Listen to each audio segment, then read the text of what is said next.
এটি হচ্ছে মানুষের বদনী ইবাদত, এটি হচ্ছে গোপন ইবাদত।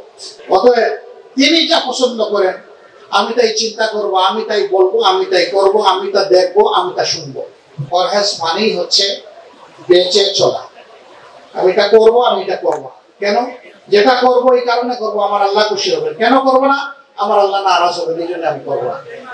আল্লাহ তাআলা যে কয়টা ইবাদতকে মৌলিকভাবে ফোর্স করেছেন তার মধ্যে সিয়াম একটি।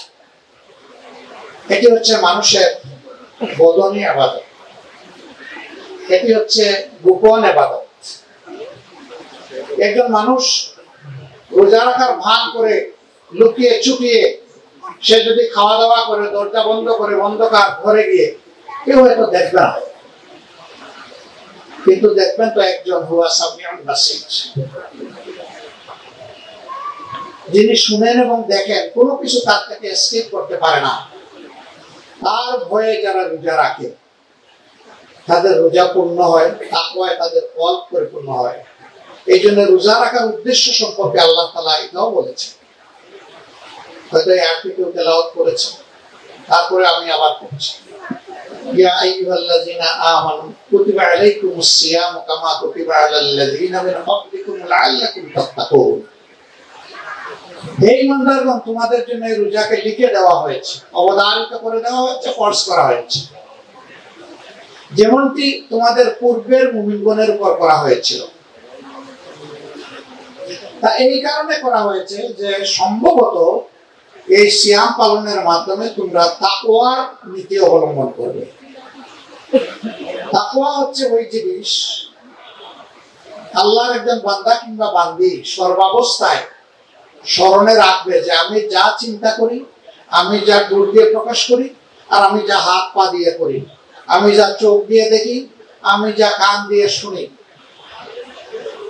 এই সব কিছু একজন দেখছেন, তাকে ফাঁকি দেওয়ার কোনো উপায় নেই। অতএব তিনি যা পছন্দ করেন আমি তাই চিন্তা করব, আমি তাই বলবো, আমি তাই করব, আমি তা দেখবো, আমি তা শুনবো। কিন্তু সেই মহান সত্তা আল্লাহ রাব্বুল আলামিন যা পছন্দ করেন তা আমি চিন্তাও করব না, আমি বলবো না, আমি করবো না, আমি দেখবো না, আমি শুনবো না।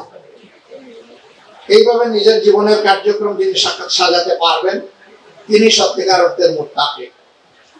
আমাদের একটা মুত্তাকির ধারণা আছে, লম্বা দাড়ি হতে হবে, ভালো লম্বা জুব্বা হতে হবে, হাতে একটা তাসবিহ ঝুলে থাকতে হবে এবং সবসময় হয়তো বা অথবা বেশিরভাগ সময় তিনি মসজিদে পড়ে থাকবেন, তিনি একজন মুত্তাকি মানুষ।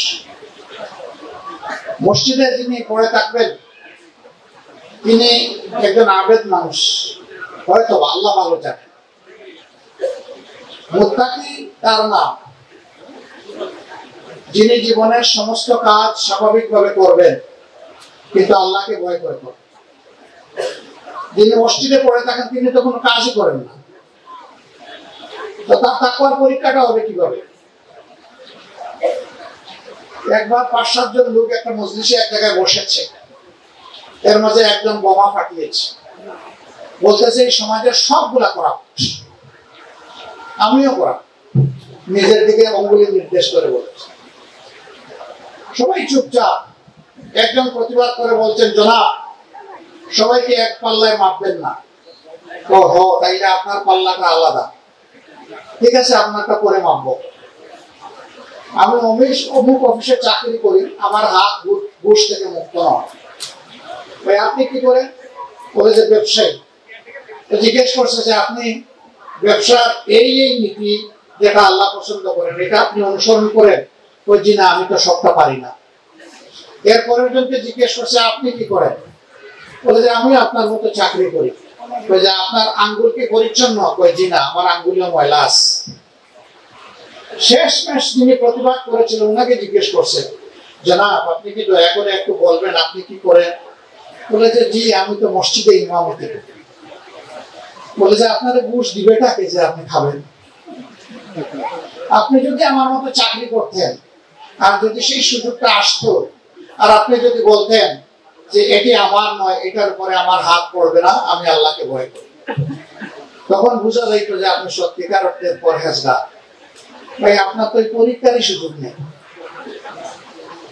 সম্মানিত ভাইরা, পরহেজ মানেই হচ্ছে বেঁচে চলা।